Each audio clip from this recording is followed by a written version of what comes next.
Hello and welcome to the YouTube channel Vegan Nika, and I'm Roger Yates and with Nika herself, and we're here to talk about vegan aggression and also the legacy of Gary Yourofsky.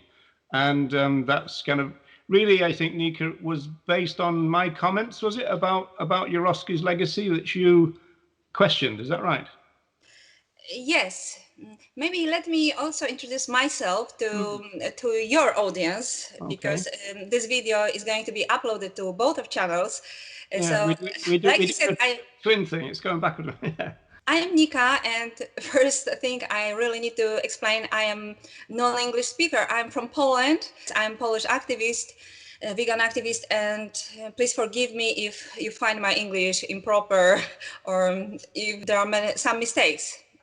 It may happen. Well, I've seen your YouTube channel, and you've done quite a few videos in English, and I thought you did really good. So no problem. I am quite nervous, and I'm very happy to meet you because I like your channel, and some of your videos I find really excellent. Like, for example, about it will be very difficult for me to pronounce, McDonaldization. How do you pronounce this? That's it. Yeah, McDonaldization. Yes, that's right. Yeah, I think this is very good, very interesting. But unfortunately, in that video about Gary Yourofsky, I would say I slightly disagree in one point to up to I strongly disagree in some other points. So do you want me to lay out my position then? Yes, please, Yeah. yes, because people may not know the context. Yeah. Okay. Well, just for the people on your channel, my name is Roger Yates. I've been a vegan since 1979, and we've actually had some dealings over the years with Gary Yourofsky. But I want to say right from the beginning that In Isolation, the Georgia University Tech talk, the famous talk, is very good. In fact, I was part of a group called AR Zone at the time when it came out, and I think it came out about 2012, maybe 2011, and it was like heavily promoted. And we promoted it as well because it was good, and the Q&A is good too. So it was heavily promoted. In fact, in those days, there was earlier versions of the famous talk on YouTube where Gary Yourofsky wasn't very fluent. And so, it was before he became fluent in doing the same talk over and over again, as it were. So those were taken down, and now we've just got the kind of famous talk. So in that sense, just in isolation, I've always said that I think that talk is good. And so if that was his legacy, then that wouldn't be so bad for the movement, in my view. In fact, I remember talking to somebody at Cube of Truth, and they were giving out their cards, which had the speech reference on the card, and I said that I didn't support Gary Yourofsky's position as a general matter, and they said, well, it shouldn't matter because they only get the reference to the talk, and they're not likely to see anything else that he said. And so that's the kind of good part, if you like, and that's probably the part of the legacy that we would probably tolerate of Gary Yourofsky. The real problem is that Yourofsky is a bit of a ticking time bomb, and that's because of the things that he said in the past about violence. He tends to be a little bit of a violence fantasist, and so repeatedly he's talked about violent acts against people who are using other animals, to the extent that he says that he wants all carnivores to die. So that essentially would probably mean most people, watching this are probably going to be not vegan for very long. And so that means he wanted you to die before you were vegan. He probably wants your family to die. So there's a problematic thing there. And the real problem is that Yourofsky is seen as a spokesperson, a kind of poster person for the movement. And when you're in that position, it gives you responsibilities. And that means that you've got to be careful about the optics of what you say. And it's that where Gary Yourofsky has been a bit of a failure, because he's kind of allowed his temper to get the best of him. And rather than thinking about the cause. He's more really thought about himself and his own reactions to things. Whereas when you're in a spokesperson position, you've got to take that position quite seriously because you're seen as representing a cause, not just yourself. So that's my general kind of feelings about Yourofsky. Oh, okay, yeah, maybe the last argument I understand. Maybe you are right about the last argument, because I have been always perceiving him rather as a private person. So first, I would like to emphasize the human aspect, and I have noticed that since I declared myself as vegan, I'm no longer perceived as a person, as a woman, but people are judging me as vegan. So for example, because I'm a woman, so I noticed in several places many people are commenting, for example, about my appearance, but they never perceive me as a woman anymore, but as vegan. So for example, they are judging how vegan is aging. So for example, nobody has an idea that maybe I'm aging because maybe I'm old. They write she looks old because she's vegan, not Yeah. because I'm old, because she's vegan. Yeah. And everything is like we are not human anymore. I feel being perceived as an alien since I declared I'm vegan. So I perceive Gary Yourofsky as a human, and what I see like a very natural human reaction to injustice, to extreme injustice. And this is like kind of raw natural reaction to extreme situation, and everybody is processing it differently. I can give you an example how I processed this shock when I was, for example, a little girl, when it was my first contact with animal abuse, and how I am processing it right now as an adult. I see also my son is processing this completely different, but also I think it's very important for us to communicate to society how damaging and harmful this extreme situation is for us as human. Because to be honest, since I have learned how terrible the situation is, because actually before I went vegan, I didn't know how terrible it was. Like I knew that this is terrible to kill animals, that this is injustice, but I didn't know how terrible. So I feel that after learning how terrible it is, I feel my life has been stolen. There is no more life for me. It's not possible to live my own happy life in this world. So I understand, Yourofsky's position. I understand that his life, his heart is broken, and he had been stolen his life. And I think it's not me. It's not Gary Yourofsky. I see these kind of reactions in many people. Doesn't matter vegan or non-vegan. I see what Gary Yourofsky said in these words, his words. They are very polite, very delicate. I see much stronger statements and words in average people who are even non-vegan. I see the reactions. I'm checking the reactions. How people react to true footages from farms. So hundreds, thousands of people have very sadistic dreams, like what they would wish to do to those people. People are craving justice. And I'm talking to those people. So I'm asking, but are you vegan? And many of them say, no, I'm not vegan because it won't help anything.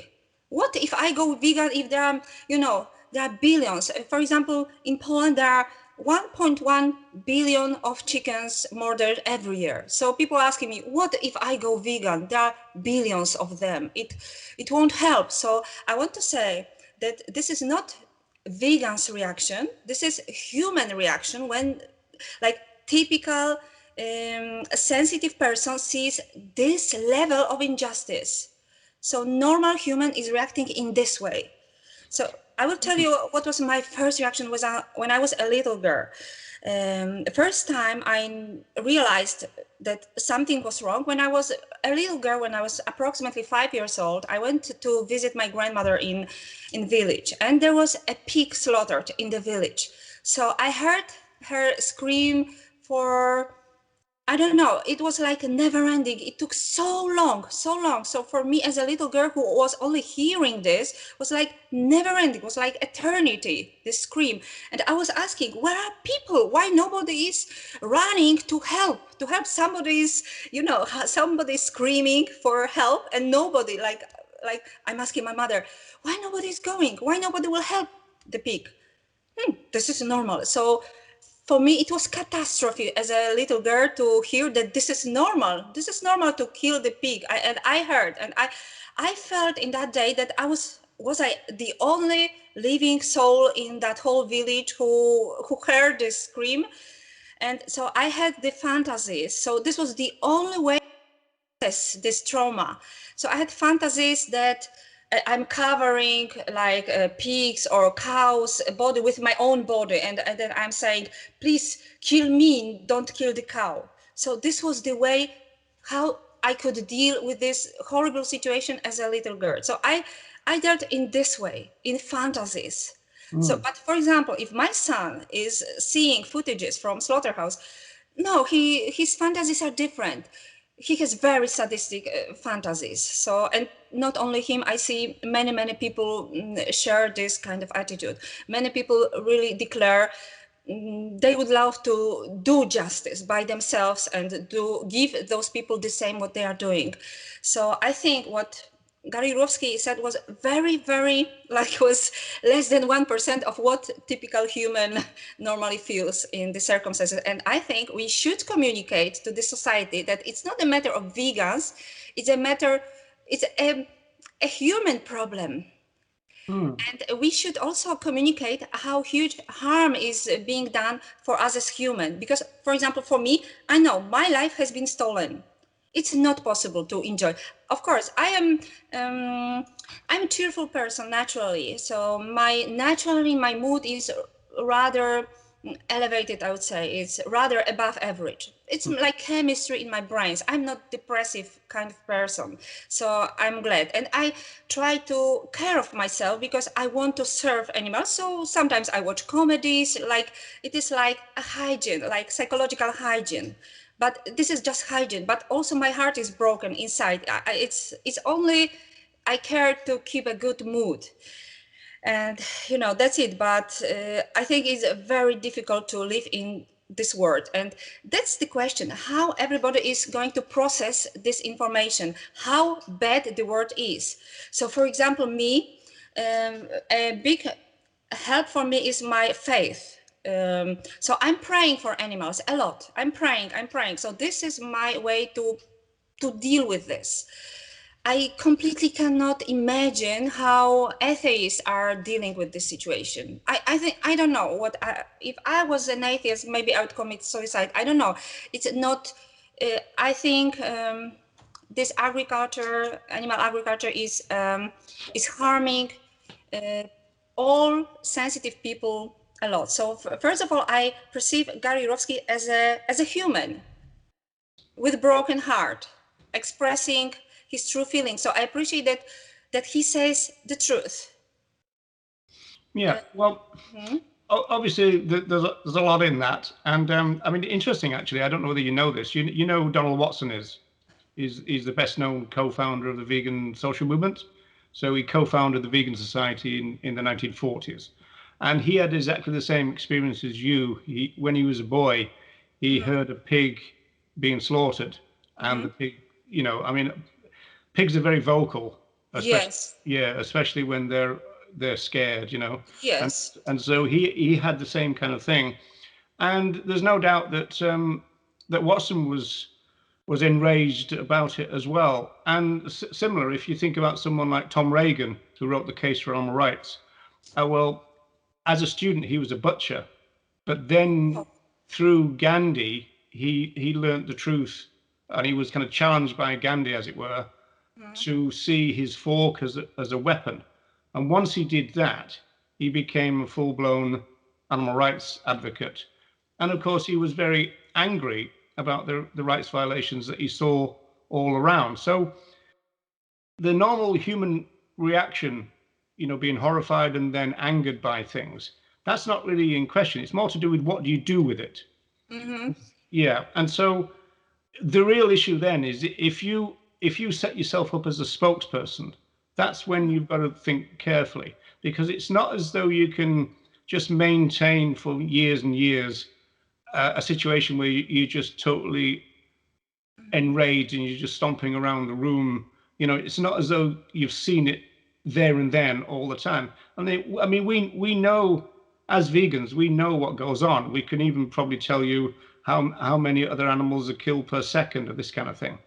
And in the 80s, there was a slogan in Britain. There was one animal killed in a laboratory every 6 seconds. So we had these figures in our heads, and that makes you angry. But it's then a question of what do you do with this? Yes. Yeah, and so that's one side of it. Mm-hmm.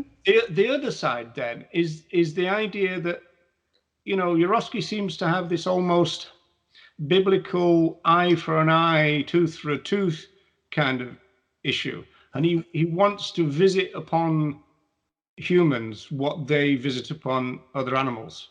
And as a sociologist, that's a bit naive in a way, because people are part of their culture. They've been brought into a speciesist culture. They've learnt the norms and values of their culture, which is imbued with animal welfareism. It's possible to eat them and not harm them and all those kind of things. And they have all this kind of bouncing around in their heads. And so to some extent, they are a victim of their culture. And so the way out of that is to educate them. And in fact, Yourofsky would agree with that. But you don't educate them by saying to them that you want to see them raped or shot and incredibly violent things to happen to them, brutally sexually assaulted. I mean, those things descend to kind of juvenile kind of violence fantasies. And for a spokesperson, even if you had it in your head, you don't verbalize it, you don't write it down. You certainly don't go on TV and say that, because that then becomes just naive. Because although, and in some ways, that's why I think Yourofsky plays well in the vegan community, because he's articulating what people are feeling. So I understand that. I totally understand that. I get that. And it's the kind of way that we might talk to each other. But you wouldn't necessarily go up to a journalist and say it. So I think that's where the naivety comes in. And the fact that you've kind of forgotten that this is a cause. We're in it for the long haul. And also from a sociological point of view, social movements are claims makers. We make claims. Now, Tom Reagan himself said that if you're going to make a claim, you want people to hear you. And people will hear you if you speak rationally and softly, educationally, but not if you insult and if you berate, if you shout at people. And so I tend to think that Yourofsky was really poor on the optics of what was going on. I understand the rage. I'm not even disputing that. I understand that bit. I see two different things which I would like to comment in what you said. First of all, whether it is naive or not, whether it's like the effective way to speak to people or not. And the other thing is whether he really meant to be violent to all meat eaters. I don't think so. I think there, because I also myself see like two categories of meat eaters. So then I will move to this one. But first, I don't believe that to be effective, you should be rational. As I'm watching several vegan channels, I think they exaggerate with logic and rational arguments, because decision making is not based on logic, but mainly on emotions. So I think the emotional style is very effective. So he has his emotional style, he appeals to emotions, and I think it's very effective because I see the effect on me and on my son. I've been vegan for actually a surprisingly short time. Regarding that, I've been sensitive about animals since my childhood. I've been vegan for just only 1.5 years so far. Why? What is the difference between me being vegan and me before? The main difference is before I didn't believe I can change anything. I just after this horrible experience from my childhood, then I learned that just life is brutal. That's what I had been taught. Life is brutal. I must accept it. I must live somehow in it. And so I thought, until that point, I thought it is so brutal and I am so helpless as an individual. I can do completely nothing. The only thing I can do is just to distance myself from this. This the only thing that I can protect only myself. I cannot protect animals. I can protect. This is what I thought. And for example, if I was to hear to very like a rational explanation why we should go, I don't think it would have a chance to affect me. But if I see somebody charismatic, speaking from his heart with so much strength, so much power, good. No, for me, I also recognize Gary Yourofsky as talent. So I am an artist, so I am very sensitive about where I see a talent. I think the biggest problem with Gary Yourofsky is that he's like the only one, the only such talent who I would compare his acting, his ability to persuade people to, I don't know, the acting of Leonardo DiCaprio or Al Pacino. He's very expressive. So it affects. So for example, until then, I didn't believe my decision can change anything. I thought I can do nothing. I am like just one single person. I won't help. So it affected me a lot. I might say that actually this was both, because once you start watching Gary Yourofsky, then soon YouTube is proposing you Joey Carbstrong. So I began watching them both, Gary Yourofsky, Joey Carbstrong. I was already on my way to veganism, but it was like I was searching for vegan dishes. So I was deciding, okay, I will learn more and more dishes there. So then maybe I will. My goal was to become finally vegan. But after I met Gary Yourofsky and Joey Carbstrong about the same time, like immediately the next day I became fully vegan. So I know that this is working. This is effective. I see talent in it. The way they speak, especially the way Gary Yourofsky speaks, I started believing that the change is possible. Well, I would say, I mean, obviously, again, a lot there, but I mean, if you want a passionate speech, which is regarded as the greatest animal rights speech ever given, there's a speech from 1988 delivered by Tom Reagan, and it's called Sword of Justice. And it's still regarded by very many people as the best speech ever delivered in the movement. And that's full of passion. He talks about how he's an extremist, and meaning that he said, I'm an extremist about rape. I'm against it all the time. It's a very, very powerful speech. Yeah, I think it must be powerful. Yeah, well, this is powerful. But this is more powerful. It's actually better than the famous Yourofsky one, in my view. So there's that, and I want to go back to the thing about the meat eaters, which he called carnivores. I want to share my screen in a minute. I just want to ask you two questions as a woman. Aren't you disturbed in a patriarchal society to see a man saying that he wishes to see women brutally sexually assaulted? And also, even if you agreed with that and you would say it also, would you go on TV and say it, or would you think twice? First of all, I don't believe that. It's hard for me to believe that Gary Yourofsky really meant all meat eaters as a mass. Because I also perceive there are some people like really, really cold-hearted. I also have a problem with them. For example, let me tell you shortly about the situation in Poland recently, because we had been through a horrible battle over the amendment to act on animal protection recently, and Parliament already wanted to ban fur industry and slaughter and ritual slaughter, kosher and halal. And there were so many protests against it. 70,000 of farmers went to the streets. They sabotaged this project so much that now Parliament withdrew this project. So I feel so devastated about this, because there are not other people protesting for this, that they want this ban. So there were only protests against. So again, fur industry is legal, like nothing changed. And we are, we are a huge meat producer, like number one poultry producer in European Union. We are producing 80% of our beef is going for export to Israel and others. So we are, although we are a Catholic country, there's a lot of kosher slaughter in Poland.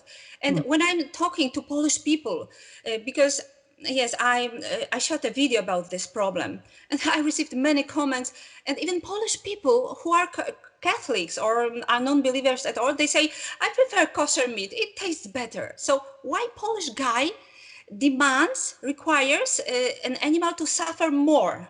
Why? Because he likes this. So there are people so cold, so cruel. Yeah. They say, I Well, don't care. I like that animals suffer. I So, don't think that's under.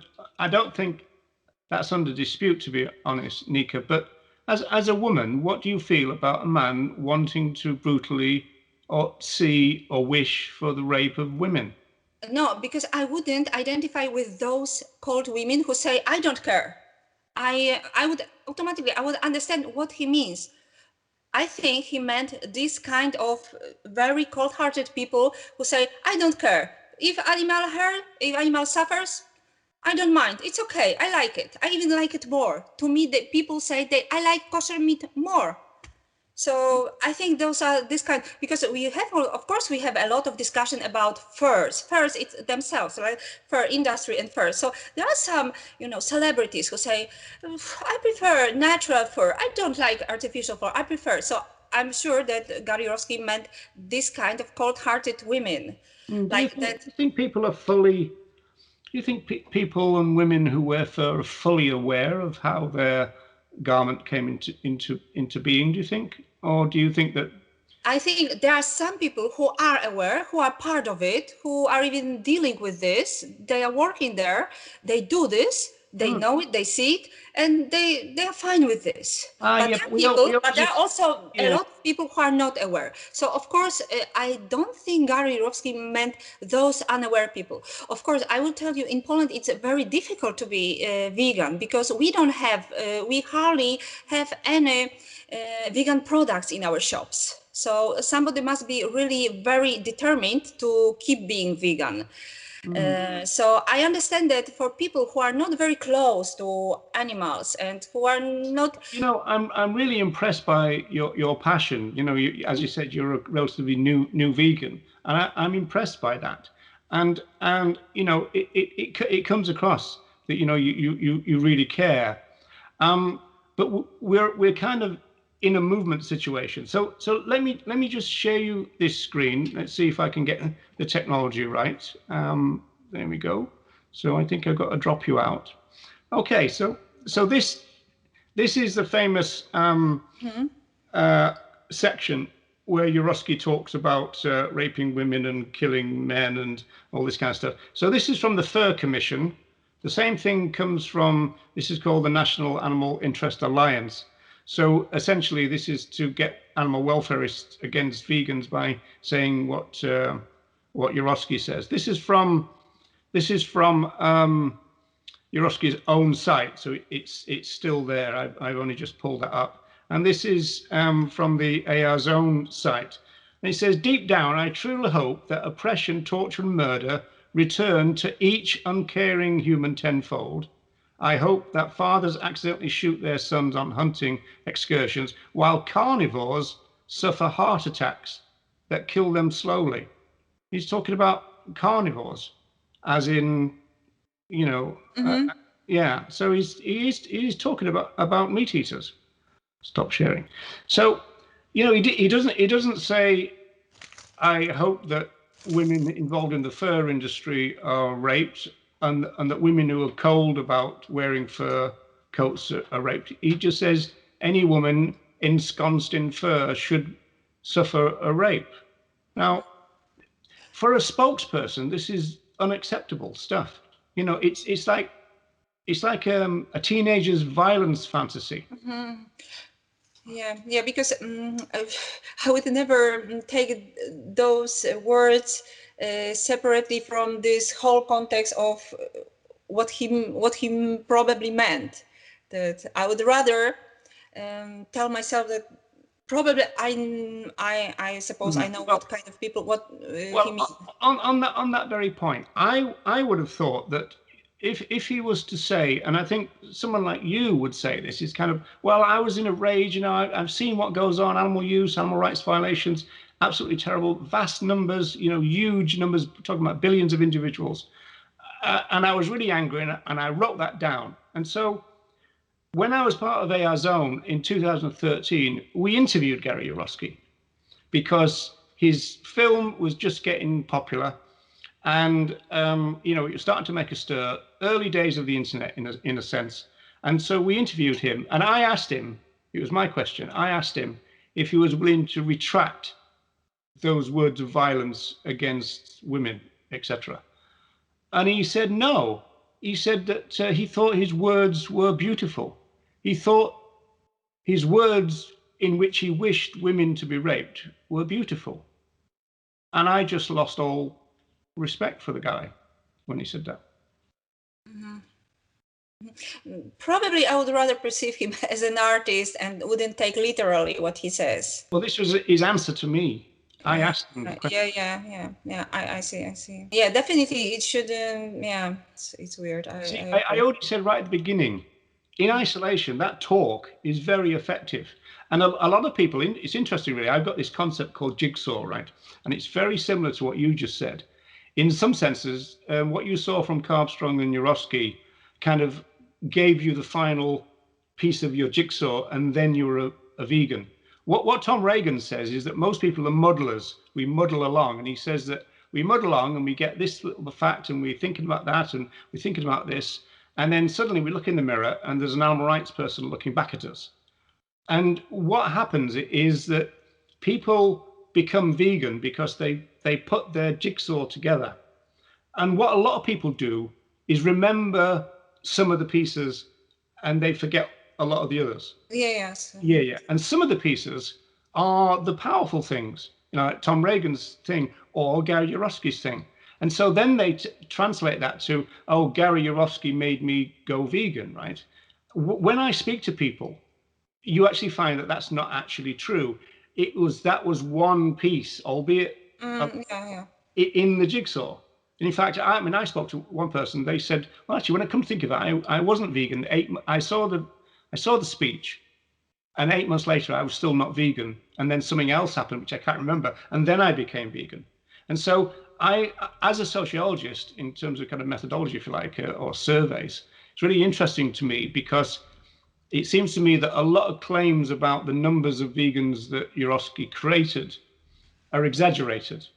And so that's interesting to me. I mean, you know, I'm a friend with Ronnie Lee. Ronnie Lee, for the people on your channel who don't know, he co-founded the Animal Liberation Front. Now, he went vegan when Gary Yourofsky was 2 years old. I went vegan when Gary Yourofsky was 9 years old. And yet we're told that Gary Yourofsky has made more vegans than anybody else in history. And in fact, there are new vegans who actually think that Gary Yourofsky started the vegan movement. There's a kind of like a rewriting of history going on. You know, it's 1984 all over again. And you know, for my generation, we know about the beginning of the vegan movement in 1944 and this kind of stuff. You know, things didn't start with Yourofsky. And as I said, I'm quite willing to say, in isolation, that particular video is very good in isolation. And the Q&A, I actually really like the Q&A that is associated with it. But in terms of the guy's politics, in terms of the guy's personality, is a bit of a disaster. And it would be rather good if he stayed in retirement and just kind of faded away and we just show the film and nothing else. That's my view on it. Me,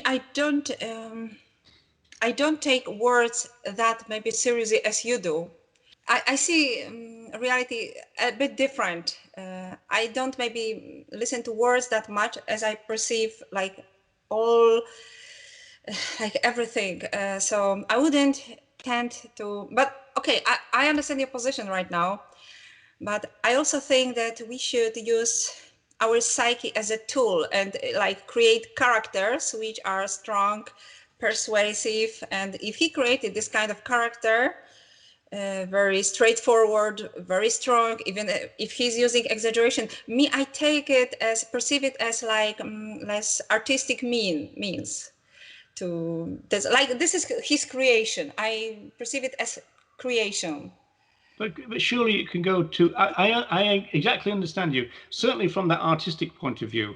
You know, I'm very close to an artist, and she thinks like you, not same as you about So I Yourofsky. don't take literally, but Yeah, but I yeah, look at creation and she interprets the world in a very similar way that you've just kind of said. But there's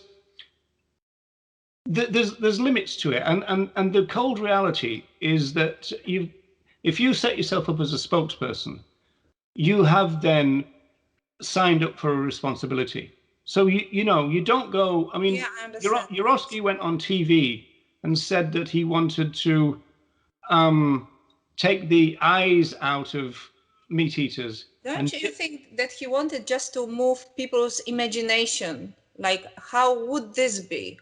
Not I that literally he wants. it sounded like he was losing himself in a violence fantasy to me. All right. I have just one more question related to this topic, because I have this video open, and because you accused him of redefining the word veganism, and okay, so he said that originally the creators of veganism, of vegan movement, meant okay, literally I have your words actually, so veganism as a means to save humanity. Don't That's you right. think it sounds too much anthropocentric?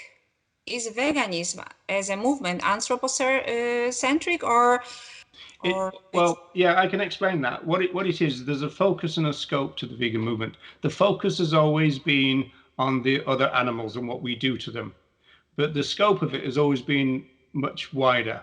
So the vegan movement, the vegan social movement, was started during the last years of the Second World War, and the people who started it said that they were shattered by the experience of war, and also they'd seen two world wars, and they were trying to work out why was it that human beings had become so violent. Why were we so nasty and brutish suddenly? And they wanted to try and work out what was going on. And so they analyzed that, and they said that we'd kind of de-evolved, and they thought that veganism was part of the moral evolution of humanity, and that if we adopt a vegan mindset, you would get a situation where we wouldn't exploit other animals, of course, but we also wouldn't exploit each other. And so in the founders of our movement's vision, there would probably be no such thing as sexual exploitation and those kind of things, because we would have a new kind of humanity, a more kind of enlightened humanity. They talk about this all the time. They talk about peace, they talk about non-violence, they talk about the moral evolution of humanity, and they talk about how our liberation of other animals will be our own liberation. And they say that repeatedly over and over again. yes, I get it, but don't you think that in era of capitalism, this maybe sounds like utopia, because people are not into peace, people are into easy But profit, and veganism is a especially utopian. chickens are so easy. I understand that, Nika, but veganism is a utopian vision. It is. I mean, it's a vision of a peaceful humanity. You know, a humanity that no longer commits rights violations against anyone. That's the utopian vision of veganism. I tend to think that the vision of the pioneers of our movement is quite a beautiful thing, in the sense that they were hoping for the best for humanity, not looking for the worst, but they were also trying to challenge our barbarity. I mean, they use phrases like that, our barbarity, and how have we become so low in moral terms? How can we get out of this moral trough back to, I mean, maybe they had some kind of utopian vision of the future or something, but I personally don't think anything wrong with that, because that's what we need. I mean, the Earth is under threat of extinction right now. We need a bit of a utopian vision. And the vision of the pioneers of our movement was very radical. They were revolutionaries of their time. And I think that their views were very powerful. And I agree with them. But they did definitely say that our liberation of other animals would be our own liberation. They said that over and over again. Okay, I got your point. Me, I'm quite obsessed about effectiveness, and I'm very pleased to meet you. And I like I say, your passion and your concern and your empathy and your concern of what you see in the world really comes out. But that was actually what was the driving force for the birth of our movement back in the 1940s. That they wanted to do something about the terrible situation. And don't forget, I mean, that was kind of before factory farming.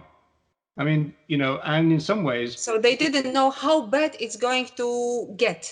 They didn't know yet. Yeah, they didn't know that. And I imagine now, if you had a time machine and you could bring them into what we've got now, they'd be very, very shocked and disappointed and probably depressed, I would think. Yeah, I think so. Okay, so maybe still I will have one more question. So don't you think, because you criticized Gary Yourofsky, but also you included Joy Carpston in it. But me, I was thinking recently when I saw what was happening in Poland. So in fact, I regretted then in Poland we don't have such personalities like Yourofsky or Joy Carpston. Probably I'm the most radical vegan channel in my country, and I'm small, so I don't have so much influence. But we don't have such people. People in Poland, most of people associate veganism with losing weight, with diet, but they are even shocked when I say it's about animals. So what are you talking about? So it's shock for people already. So we don't have such personalities like Joy Carpston. And when we had this situation recently that there was already a project to ban a fur industry. And like I said, it's huge. We are number 3 in the world, and now Denmark is already planning the ban. Maybe we'll be number 2 in the world. And there was a project to ban ritual slaughter for export. And crowds of people. Actually, the situation was very, very dangerous in Poland, because those angry farmers, they attacked all those politicians who were voted for this law, for this bill. They went to their houses, they threw manure to their houses, they were outside. So it was, they were threatening politicians. So the situation was horrible. 70,000 people went to the streets, but they went to houses, politicians' houses, to threaten their lives, their families. This was horrible. So they withdrew this bill. So me, I'm devastated. I'm thinking, if we had such personalities like Joy Carpston, if we had such people, maybe the situation would look different. What if we had like counter protesters? What if government realized that there are also people supporting the bill, but there was nobody? Maybe only I recorded a video and like just one, voice. So I was thinking, because I'm quite obsessed about effectiveness. So I was thinking, wouldn't this be effective, and wouldn't it count into many millions of saved lives? Like, because there are many millions of minks and foxes being killed in Poland every year, but also I am so much devastated about this ritual slaughter, kosher. This is horrible situation. So I was thinking, wouldn't this be effective, this kind of approach, if we had this in Poland? What do you think? Would this change anything? Well, I mean, the point is, if you want the emergence of someone, who speaks with passion and is forceful and direct and all those kind of things. Yes, yes. Well, that's grand. That's rather different from somebody who will want violence visited on human beings. So that's the two things don't go together. So there's no need for that. But I mean, it sounds like you've got a lot of work to do in your country, because Absolutely. that sounds like We most don't people, have veganism the way you already have it on the West. you see, the thing is, there's a big fight going on in the vegan movement, because there are some people who want to make it a diet and about the other animals only and all this kind of stuff. And the kind of revolutionary vision of veganism is being squashed down. I mean, there's some major groups that are trying to do that. AV is one of them. They're trying to reduce the meaning of veganism, and this is a shame, because it's not useful. It's not necessary. We can tell people about the revolutionary potential of veganism. That's not a problem. So if you do get a spokesperson, it could be you. By all means, be passionate and be strong and forceful, like Tom Reagan. But you don't have to wish Maybe forward. you don't need to. I don't need to include this element. No, that's unnecessary. Also, it's kind of counterproductive, because, as you see, I mean, the fur industry attack Yourofsky for what he says. It's kind of giving them ammunition. They will use that against us. They will go to the politician and say, "Do you really want to support these people? This is what they stand for." They would use that kind of quote against us.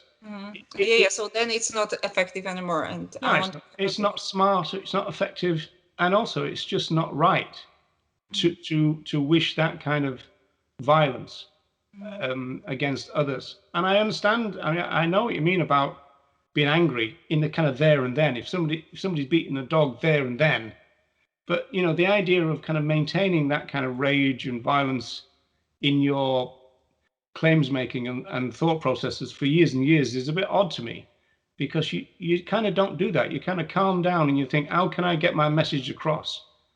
And if Yourofsky thinks that he figured out the best way of getting his message across in terms of that, then I think he was wrong. In terms of things like the speech, then he was right. I mean, he mind you, then again, you see, I mean, he'd done that speech about 300 times, and so he was very good at it. By the time we've got, it's a little bit like a stand-up comedian. You're not so good at the beginning. You're not quite sure about the timing, and then you get better and better and better, and then you tend to record the DVD on the last of the gigs, right? And that kind of happened here. That Yourofsky was filmed when he really knew his material, and he knew his audience. He knew how to play to his audience. He knew the timing. He knew how the jokes and everything worked. So it's a good video for its time and for its purpose, if you like. In isolation, that's good. I've said that several times. I'll never argue against that. Just in isolation, you can see the benefit of that type of video. Unfortunately, you've got the personality that goes with it to contend with. So I was quite relieved when the guys retired. So going back to our original point about legacy, maybe the legacy will just be the film, and then the man and everything else will just fade away. Probably, I think so. Yeah, well, that'll be better than him coming back out of retirement, I'll tell you that. All right, thank you very much for the meeting. Yes, and you take care of yourself, and thanks for inviting me. Yeah. Okay, bye-bye. Thank you for watching. Thank you for your attention.